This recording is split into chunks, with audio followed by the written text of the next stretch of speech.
Hello friends, अगर आपके पास Mac OS है तो उसके ऊपर कैसे एंड्रॉइड स्टूडियो को सेटअप करना है तो वो आपको आज की क्लास में समझ में आएगा। प्रीवियस क्लास में हमने विंडोज के ऊपर देखा था। इस क्लास में आपको मैक ओएस के बारे में बताऊंगा और आने वाली क्लास जो नेक्स्ट सेक्शन है उसके अंदर हम देखेंगे कि कैसे आप लाइनेक्स के अंदर उसको सेटअप कर सकते हैं। तो ये कुछ 3 पॉपुलर ओएस है मार्केट के अंदर, जो मोस्ट प्रोबेबली सारे लैपटॉप्स या पीसी में आपको यही देखने को मिलता है। या तो आपको विंडोज मिल जाएगा, या आपको लाइनेक्स मिल जाएगा, या आपको मैक ओएस मिल जाएगा। तो अगर आपके पास मैक ओएस सिस्टम में है या पीसी या लैपटॉप के अंदर है मैक ओएस, तो उसके लिए क्या करना होगा आपको अपने सिस्टम के अंदर, जिससे कि आपका एंड्रॉइड स्टूडियो इंस्टॉल हो जाए और देन आप उसके ऊपर एंड्रॉइड की प्रोग्रामिंग स्टार्ट कर सकें, यानी कि एंड्रॉइड के प्रोजेक्ट या एंड्रॉइड के ऐप बनाना स्टार्ट कर सके। तो सबसे पहले आपको क्या करना है, ब्राउजर ओपन कर लेना है। तो यहाँ मैं जो भी आप ब्राउजर यूज करते हैं उस ब्राउजर को ओपन कर लेते हैं। मैंने यहाँ क्रोम ओपन कर दिया और यहाँ पे आपको सिंपल सा एंड्रॉइड स्टूडियो सर्च करना है। आपको फर्स्ट पे ही यहाँ पे देखो एक ऐड दिख रहा है, या फिर आपको यहाँ दिख रहा है डाउनलोड एंड्रॉइड स्टूडियो, ये developer.android.com, इसके ऊपर जाना है। जैसे मैं इसके ऊपर क्लिक करता हूँ, आप डायरेक्टली इस साइट को भी ओपन कर सकते हैं। जैसे इस साइट को ओपन करेंगे तो ये ऑटोमेटिकली आइडेंटिफाई करेगा आपके ब्राउजर से कि आप किस पर्टिकुलर ओएस से इस पर्टिकुलर साइट के ऊपर आए।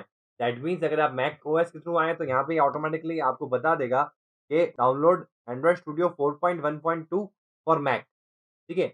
और अगर मैं बात करूँ, अगर आप लाइनेक्स के ऊपर ओपन करेंगे, यानी लाइनेक्स के अंदर ब्राउजर के ऊपर ओपन करेंगे, तो वहां पे आ जाएगा डाउनलोड एंड्रॉइड स्टूडियो और वो वर्जन फॉर लाइनेक्स। और अगर वही चीज विंडोज के अंदर हमने देखी थी, तो विंडोज में भी जब मैंने ओपन किया था तो वहां पे आ रहा था download Android studio version for Windows. ठीक है। विंडोज में 2 ऑप्शन होते हैं, 64 एंड 32। तो यहाँ पे ऑटोमेटिकली आइडेंटिफाई कर लेता है कि 64 बिट है या 32 बिट है। तो यहाँ पे डाउनलोड कर लेना है आपको, जस्ट इस पे क्लिक करना है और आई हैव रेड पे क्लिक करना है और डाउनलोड कर लेना है। ये फाइल मैंने पहले से डाउनलोड कर ली है। तो ये आपकी डीएमजी फाइल है जो आपको डाउनलोड करनी है मैक के लिए। तो यहाँ से आप डाउनलोड कर लेना। जैसे ही आप इस पर क्लिक करेंगे आपका डाउनलोड स्टार्ट हो जाएगा। नियर अबाउट 8 टू 900 MB के बीच में ये फाइल होगी। एग्जैक्टली अभी के लिए आपको मिलेगी 877 MB की, और हो सकता है कुछ टाइम के बाद में इस फाइल जो है वो बढ़ जाए। तो 800 से 900 या 1 GB के अंदर की ये फाइल रहने वाली है। ठीक है। तो आप इसको डाउनलोड कर ले। उसके बाद में आपको क्या करना है, आपकी फाइल्स डाउनलोड होगी डाउनलोड्स के अंदर। अगर आपने सेटिंग सेट कर रखी है कि आपकी जो भी डाउनलोड फाइल्स है वो डाउनलोड के अंदर आए, तो आपको डाउनलोड में जाके सर्च करना है। और अगर आपने कोई अपना खुद का फोल्डर दे रखा है तो आप उस पर्टिकुलर फोल्डर में जाके चेक करें कि वो फाइल कहाँ है, डीएमजी फाइल। तो हम यहाँ पे चलते हैं सीधा डाउनलोड फोल्डर के अंदर। तो यहाँ मैंने डाउनलोड फोल्डर ओपन कर दिया और यहाँ पे आप देख सकते हैं कि Android hyphen studio hyphen ID hyphen और एक नंबर आ रहा है 201 पॉइंट समथिंग करके हाइफन मैक डॉट डीएमजी। ये फाइल आपकी डाउनलोड हो जाएगी। जब डाउनलोड कंप्लीट हो जाए, जब तक डाउनलोड नहीं होगी तो यहाँ पे अनकन्फर्म लिखा पाएगा।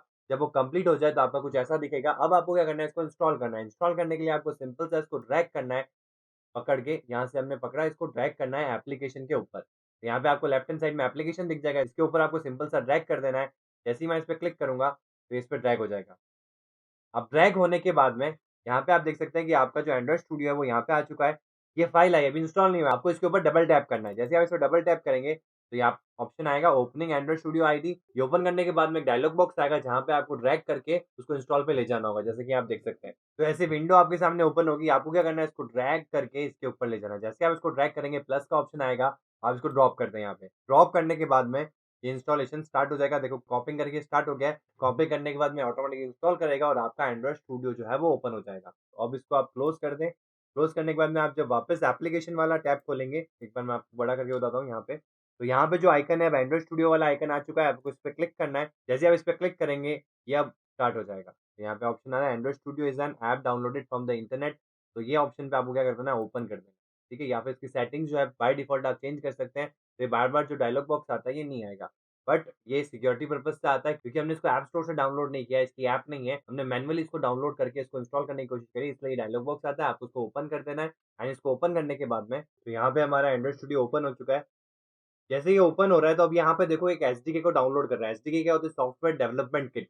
तो यहाँ पे देखो इसको कोई भी सॉफ्टवेयर डेवलपमेंट किट नहीं मिला है। दैट मींस जब मैंने स्टार्टिंग में आपको बताया था तो जो हमारा सेटअप है वो 2 पार्ट में कंसिस्ट रहता है। एक तो पहले एंड्रॉइड स्टूडियो को सेटअप करना, देन उसके अंदर एसडीके के कंपोनेंट्स को सेटअप करना। अब ये एसडीके होता क्या है, देखो एसडीके क्या करता है एक्चुअल में, ये क्या है, सॉफ्टवेयर डेवलपमेंट किट है। जो क्या करता है, जो भी आपने कोड लिखा है अपने आईडी के अंदर एक प्रोजेक्ट के अंदर, अब क्या होता है फाइनली आप इसको कहाँ चलाएंगे, एक एंड्रॉइड फोन के अंदर, और वहां पे क्या चलती है, कोड नहीं चलता, वहां पे चलता है डॉट एपीके फाइल। अब डॉट एपीके फाइल को बनाने के लिए क्या यूज में आता है, एसडीके फाइल। तो एसडीके क्या है, सॉफ्टवेयर डेवलपमेंट किट, या इसको कह सकते हैं सॉफ्टवेयर डेवलपमेंट टूल किट।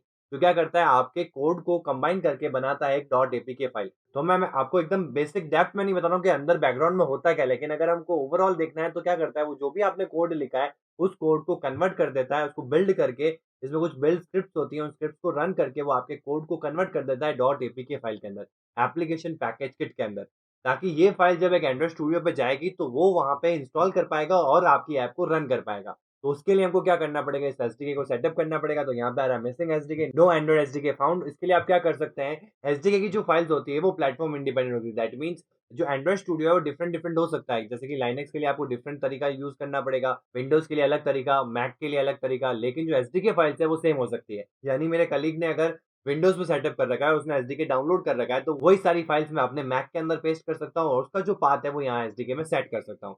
तब भी मेरे को डाउनलोड करने की जरूरत नहीं है। लेकिन ये जो ऑप्शन दे रहा है यहाँ पे आपको नेक्स्ट का, ये खुद ही कह रहा है कि आप यहाँ से ऑटोमेटिक डाउनलोड कर सकते हैं। Before continuing you must download the necessary components और सेलेक्ट एन एक्जिस्टिंग एसडीके। मतलब पहले से कोई अगर आपके पास में एसडीके पड़ा है तो आप उसका पाथ दे दें या उस पाथ को सेलेक्ट कर लें, नहीं तो इसको ऑटोमेटिक डाउनलोड करने दें जो फाइल्स भी इसके लिए रिक्वायर्ड है, नेसेसरी फाइल्स। ठीक है, तो आप यहाँ पे नेक्स्ट पे क्लिक कर दें और ये आपको ऑप्शन दे रहा है और यहाँ पे आप देख सकते हैं कि Android SDK and SDK platform के अंदर ये जो एपीआई लेवल है, ये कुछ फाइल्स रिक्वायर्ड रहती है बिल्ड करने के लिए। ये सारी की सारी फाइल्स जो है इसने ऑटोमेटिकली चेक मार्क कर रखा है और यहाँ पे पाथ बता रहा है किस पर्टिकुलर पाथ पे ये फाइल डाउनलोड होगी। ठीक है, यहाँ पे आप अपना कोई पाथ भी दे सकते हैं, कस्टम पाथ भी दे सकते हैं। दैट मीन्स आप चाहते हैं कि डेस्कटॉप या इस पर्टिकुलर पार्टीशन के अंदर आपकी ये फोल्डर क्रिएट हो, उसके अंदर ये फाइल स्टोर हो, मतलब ये सारी जितनी भी फाइल्स है एसडीके की वो स्टोर हो, तो आप वो पाथ भी यहाँ पे दे सकते हैं।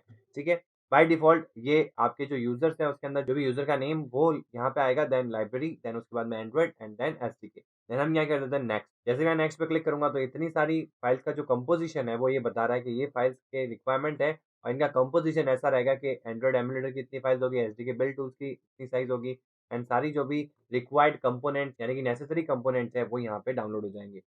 जैसे ही मैं फिनिश पे क्लिक करूँगा, तो अब यहाँ पे शो डिटेल्स में आप देख सकते हैं कि क्या करेगा, सारी एक-एक चीज़ें को डाउनलोड करेगा, उनको साथ ही साथ इंस्टॉल भी करता रहेगा। और जैसे ही चीज़ ये प्रोसेस कंप्लीट हो जाएगी, तो हमारा एंड्रॉइड स्टूडियो का जो इंट्रो स्क्रीन है, यानी कि जो ओपनिंग स्क्रीन है, वो ओपन हो जाएगी। जहाँ से आप अपना प्रोजेक्ट क्रिएट कर सकते हैं, ओपन कर सकते हैं, रिसेंट प्रोजेक्ट को ओपन कर सकते हैं, तो वो वाली जो स्क्रीन है, वो ओपन हो जाएगी। ये जैसे सेटअप हो जाता है उसके बाद में। इसको सेटअप होने के लिए टाइम लग सकता है 10 to 15 minutes depending on your net. Internet on होना बहुत ज़रूरी है क्योंकि चीज़ें डाउनलोड हो रही है, तो डाउनलोड होने के लिए आपको क्या चाहिए? इंटरनेट चाहिए। तो आपको अपने पीसी या अगर आप मैकबुक पे या फिर अगर आप कोई लैपटॉप के अंदर काम कर रहे हैं तो आपको इंटरनेट देना पड़ेगा। जैसे आप इंटरनेट देंगे और इंटरनेट की स्पीड पे डिपेंड करेगा ये जो प्रोसेस है वो कितना फास्टली कंप्लीट होता है। हो सकता है अगर इंटरनेट की स्पीड स्लो आ रही है तो ये जो प्रोसेस है वो ज़्यादा टाइम ले सकता है और अगर इंटरनेट की स्पीड तेज है तो ये जो चीज़ है वो फास्टली कंप्लीट हो सकती है, यानी कम टाइम में ये चीज़ कंप्लीट हो जाएगी। देन आपका जो फर्स्ट स्क्रीन ऑफ एंड्रॉइड है वो ओपन हो जाएगी। तो जैसे ये डाउनलोड फिनिश होगा तो आप यहाँ देख सकते हैं Android SDK is up to date. जैसे ये चीज़ आ जाए उसके बाद यहाँ पे फिनिश का जो ऑप्शन है या फिनिश का जो बटन है वो अनेबल हो जाएगा। आपको फिनिश पे क्लिक कर देना है। जैसे ही आप फिनिश पे क्लिक करेंगे तो ये इंट्रो स्क्रीन जिसको मैं कहता हूँ starting screen of Android studio वो ओपन हो जाएगा। अब यहाँ से आप एक नया प्रोजेक्ट क्रिएट करके अपनी एंड्रॉइड प्रोग्रामिंग स्टार्ट कर सकते हैं। तो मैं आपको पहला प्रोजेक्ट एक बार क्रिएट करके बताऊंगा क्योंकि कुछ रिमेनिंग फाइल्स रह जाती है, कुछ फाइल्स जो होती है जो फर्स्ट टाइम प्रोजेक्ट क्रिएट होता है तब डाउनलोड होती है। ये मैंने विंडोज़ में भी बताया, मैं आपको यहाँ पे भी बताने वाला हूँ। और जब हम लाइनेक्स में भी सेटअप करेंगे तब भी जब भी आप एंड्रॉइड स्टूडियो सेटअप करें कहीं पे भी, तो यहाँ पे लाके ना छोड़ें क्योंकि जब फर्स्ट टाइम आप प्रोजेक्ट क्रिएट करेंगे तब एक्चुअल में कुछ फाइल जो रिक्वायर्ड है वो डाउनलोड होगी। 55.5 एमबी की एक फाइल होती है वो डाउनलोड होगी। उसके बाद में आपको जो एंड्रॉइड स्टूडियो है वो रेडी टू यूज़ है। तो चलते हैं एक नया प्रोजेक्ट क्रिएट कर लेते हैं सैंपल सा। अगर आपको चेक करना है कि आपका जो Android Studio ready to use हुआ कि नहीं हुआ, उसके लिए क्या होगा, जैसे आप इस प्रोजेक्ट को क्रिएट करेंगे तो 2 फाइल्स क्रिएट होगी। एक जावा फाइल होगी और एक एक्सएमएल फाइल होगी। तो जो एक्सएमएल फाइल है उसके अंदर यूआई आती है हमारी। अगर वो यूआई दिखना स्टार्ट हो जाए दैट मीन्स वो यूआई दिख जाए आपको, दैट मीन्स वो सेटअप हो चुका है। अगर वो यूआई ना दिखे, वहाँ पे अगर लोडिंग चलती रहे, दैट मीन्स कुछ फाइल्स अभी भी लोड हो रही है या कुछ फाइल्स जो भी है वो डाउनलोड हो रही है। देन वो सेटअप होगी और फिर वो चीज़ जो है प्रोसेस की जाएगी, बिल्डिंग की जाएगी और फिर वो ओपन होगा। यहाँ पे हमारा एंड्रॉइड स्टूडियो ओपन हो चुका है और स्क्रिप्ट को हम क्लोज़ कर देते हैं। यहाँ पे देखो इंडेक्सिंग आ रहा है और मैं इस पे जाता हूँ। यहाँ पे देखो लोडिंग आ रहा है। अगर ये कंटीन्यूअसली लोडिंग आ रहा है दैट मीन्स कुछ ना कुछ बैकग्राउंड में प्रोसेस चल रहा है।